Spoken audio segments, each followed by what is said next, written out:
क्या आप सोच सकते हैं, एक ऐसी जगह जहां जाना तो आसान था लेकिन बाहर निकलना नामुमकिन। दीवारें सोने चांदी से सजी हुई, मखमली पर्दे लहराते हुए, खुशबूदार फूलों की महक और अंदर चीखें जो कभी बाहर नहीं निकलती। नाम था मुगल हरम। दुनिया की सबसे खूबसूरत औरतें एक ही आदमी की, हजारों औरतें एक छत के नीचे, और बाहर की दुनिया को सिर्फ अफवाहें ही मिलती थी। लेकिन आज हम उस बंद कमरे का ताला खोलने वाले हैं, जिस सच को इतिहास ने जानबूझकर छुपाया, वो सच जो अंदर जलता था।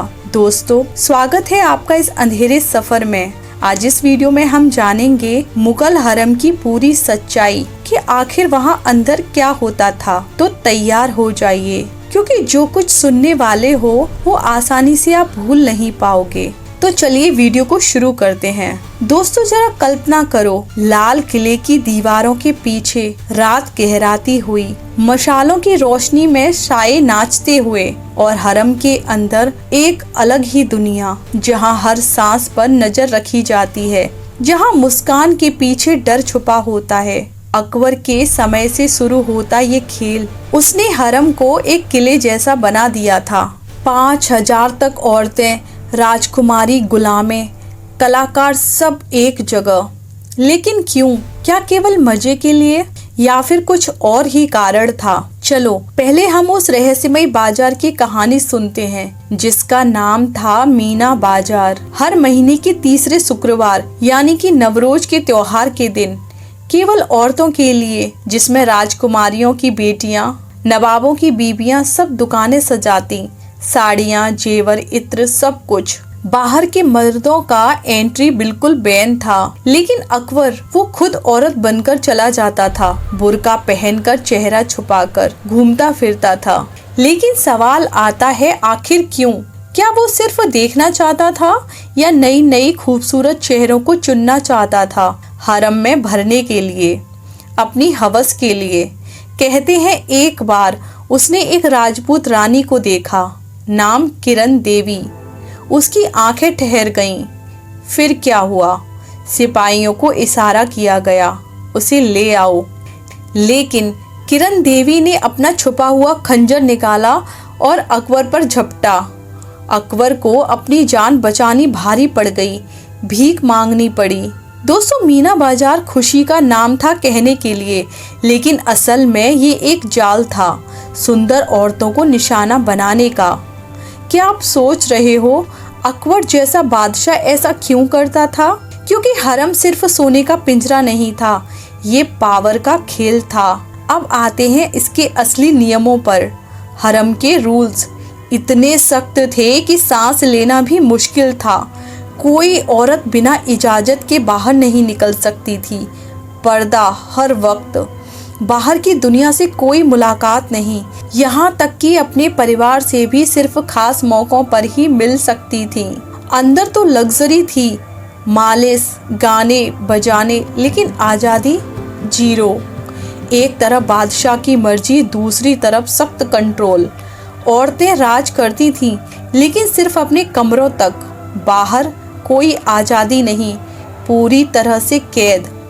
अब सोचो, इतनी औरतें एक साथ कैसे मैनेज होता होगा सब? तो यहाँ पर आता है सुरक्षा का सिस्टम, डरावना और चुपके से चलने वाला। हरम के बाहर राजपूत सैनिक, लेकिन अंदर से केवल ख्वाजा सरा, जिन्हें बचपन से ही इस तरह बना दिया गया था ताकि वो किसी औरत के करीब न आ सकें। वो गार्ड्स थे, जासूस थे, मैनेजर थे, पर औरतों पर नजर रखते। कौन क्या बोल रही है, कौन किससे मिल रही है, सब रिपोर्ट बादशाह तक। कोई मर्द अगर अंदर घुसा तो मौत पक्की। यहाँ तक कि फल और सब्जी भी चेक होती थी, क्योंकि कुछ औरतें छुपकर कुछ भी कर सकती थी। लेकिन बात सिर्फ यही नहीं है, चारों तरफ डर का माहौल था। एक छोटी सी गलती और तुम गायब। अब आता है सबसे जहरीला हिस्सा, राइवलरी और जलन का। हरम में सैकड़ों औरतें, लेकिन बादशाह की नज़र सिर्फ एक पर। जिस रात बादशाह किसी के कमरे में जाता, बाकी सब जलती। रानी बनने की होड़, यानी कि पॉलिटिक्स, एक रानी दूसरे को नीचा दिखाने के लिए कुछ भी कर सकती थी। जहर, अफवाहें, साजिशें, सब। कई औरतें तो अचानक गायब हो जाती। कहते हैं कुछ को तो रातों रात हरम से हटा दिया गया, कुछ को अंधेरी काल कोठरियों में बंद कर दिया गया और उनकी कहानियां इतिहास की किताबों से हमेशा के लिए गायब कर दी गईं।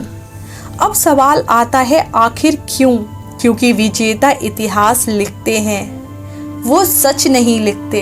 एक रानी दूसरी की साड़ी में कभी जहर मिला दे, दूसरी बदले में उसकी नौकरानी को बहका ले। जी हाँ, ये कोई फिल्म का सीन नहीं, ये वहाँ का रोज का खेल बन गया था। लेकिन असली खेल तो अब भी शुरू होना बाकी था, क्योंकि अब बात आती है उन सजाओं की जिन्हें इतिहास ने जानबूझकर छुपाया। अंधेरी काल कोठरियाँ जहाँ औरतों को महीनों तक बंद रखा जाता, कुछ को कोड़े मारे जाते, कुछ को तो और भी बदतर हालत में रखा जाता। कहते हैं हरम के नीचे तहखाने थे जहाँ गलती करने वाली औरतों को सजा दी जाती। कहते हैं एक बार कोई औरत बाहर की दुनिया से चिट्ठी लेकर आई, फिर आप जानते हैं कि उसका क्या हुआ? ये किसी ने नहीं देखा, क्योंकि इसके बाद उसे गायब कर दिया गया। औरतें डर के मारे चुप रहती थी, मुस्कुराती थी, नाचती थी, लेकिन अंदर से टूट जाती। फिर भी कुछ औरतें थीं जिन्होंने इस सिस्टम को भी हरा दिया था। पावरफुल वुमेन जैसे नूरजहां, जो हरम में आई, लेकिन हरम ने उसे नहीं रोका। उसने जहांगीर को अपने इशारों पर नचा लिया, फरमान जारी किए, सिक्के ढलवाए अपने नाम के, शिकार करती, तीर चलाती, राजनीति करती। और मरियम उज जमानी, अकबर की राजपूत रानी, जिन्होंने कभी भी इस्लाम को नहीं अपनाया, लेकिन अपना धर्म कभी नहीं छोड़ा। वो शक्तिशाली थी। कहते हैं कुछ औरतें हरम में अपने मन का खेल खेलती, बादशाह को खुश रखने के लिए, लेकिन असल में अपना साम्राज्य चलाती थी। हरम के अंदर रहकर भी बाहर की सत्ता संभालती। ये कोई कमाल नहीं था, ये सर्वाइवल का खेल था। अब आता है वो सबसे शॉकिंग सच, जिसे सुनकर तुम्हारा मन कांप जाएगा। हरम सिर्फ सुख भोग का स्थान नहीं था, ये एक मानसिक जेल थी, जहां औरतों को एक ऑब्जेक्ट के रूप में काम में लिया जाता था। उनकी पहचान छीन ली जाती, नाम बदल दिए जाते, उनकी कहानियां मिटा दी जाती। कहते हैं कई बार तो बादशाह की मौत के बाद नई रानियां पुरानी रानियों को ख़त्म करवा देती, या फिर कुछ औरतें खुद को ही जहर दे देती, क्योंकि उनका जीना ही मुश्किल कर दिया जाता। इतिहास की किताबें सिर्फ महल, युद्ध और जीत बताती हैं, लेकिन ये सच नहीं कि उन महलों के अंदर कितनी चीखें दबाई गईं, कितने आंसू बहाए गए, कितनी जिंदगियां बर्बाद कर दी गईं। सिर्फ एक आदमी की खुशी के लिए कुर्बान हुई जिंदगियां। अब जरा सोचो, क्या ये सब सच था या इतिहास का छुपाया हुआ हिस्सा? क्या वो औरतें कभी आज़ाद हो पाईं? क्या उनके कभी सपने पूरे हुए? या वो आज भी उन पुरानी दीवारों के पीछे किसी अंधेरे कोने में चुपके से रो रही हैं? हरम तो बंद हो गया, साम्राज्य भी टूट गए, लेकिन वो राज, वो डर, वो जलन, वो तो आज भी हमारे अंदर कहीं ना कहीं घूम रहा है। अब आप बताओ, अगर आप उस दौर में होते तो आप क्या करते? हरम में रहना पसंद करते या फिर बाहर की आज़ादी? सोचते रहो, क्योंकि कुछ सवालों के जवाब कभी सीधे नहीं मिलते। अगर ये वीडियो आपको पसंद आई हो तो चैनल को सब्सक्राइब करें और वीडियो को लाइक करें। हम मिलते हैं आपसे अगली वीडियो में, तब तक के लिए धन्यवाद।